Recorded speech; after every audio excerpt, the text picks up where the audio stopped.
In this week's video, I'm going to talk about achieving personal success. Hello, my name is Stephen Goldberg of Optimus Performance. I'm a facilitator and coach working with businesses to help them improve their performance. Achieving personal success is probably something we all want, but do we take the time to define what that means?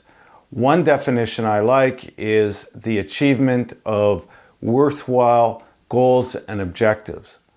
So in order to live that type of definition, one must first define what are your goals and objectives. And many people don't take the time to do this, or they may think about them, but they forget about them. So it's important to write this down. Otherwise, we're perhaps living up to the definition of success that is defined by others or society.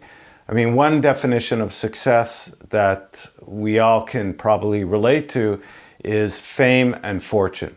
However, most of us won't achieve fame or fortune. So it's important for our own self-confidence, self-esteem, feeling of worthiness to define what success means to us. Because really, life is short, and why not live it to the fullest? And so what does that mean, living life to the fullest? Just going here and there, doing whatever feels good? Maybe. And maybe that's your definition of success, and that's okay. I'm challenging you to think about that a little bit. One thing you could do is define the roles in your life. We all assume different roles. That could be parenthood, it could be a teacher, it could be a business leader, a business owner, somebody who's a professional in whatever field you're working in. And so if you define your roles, you could then look at, okay, maybe I have 6 to 12 roles that I assume in my life. Well, what are the most important roles to me right now? And when you list those, you could then say, okay, for example, to be a great parent. What does it mean to be a great father or a great mother? If I was looking back, if I was older and looking back, what would I have liked to see myself behave as a parent?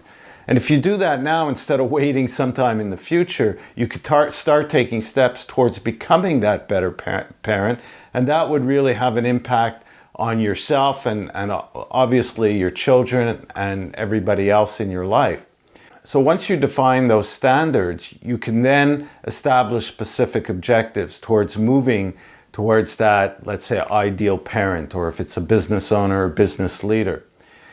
One of the greatest gains of doing this is that you would be practicing prevention. The thing is that once you start putting into practice better practices, better behaviors, either as a parent or as a leader, you will start doing things which will prevent specific problems from arising. And thus, it'll make your life much smoother, much more enjoyable. And again, not only for yourself, but for those that you interact with. Here are some of the steps to summarize what I was saying. So first of all, define the roles in your life. Second of all, choose the most important ones. Define some standards. What does it mean to be good in that role or great in that role? And then set some objectives and start working towards becoming that. I remember reading about Benjamin Franklin, and one of the things I admired about him was that he would improve himself in 13 ways every year. So for a certain amount of days, every year he would work on one improvement, then move on to the other one. And it's kind of based on the theory that by repeating something for 21 to 30 days, you form a new habit. And thus, this is what Benjamin Franklin did, and this allowed him to do so many things in his life. He was an inventor, he was a politician, he was a diplomat, and he's remembered fondly in history as a great human being. So hopefully you could learn from him and take what I'm saying today and put it into practice. Love to hear some comments from you about how you achieve personal success in your life. And please subscribe to my channel to get news of more videos. Thank you for listening.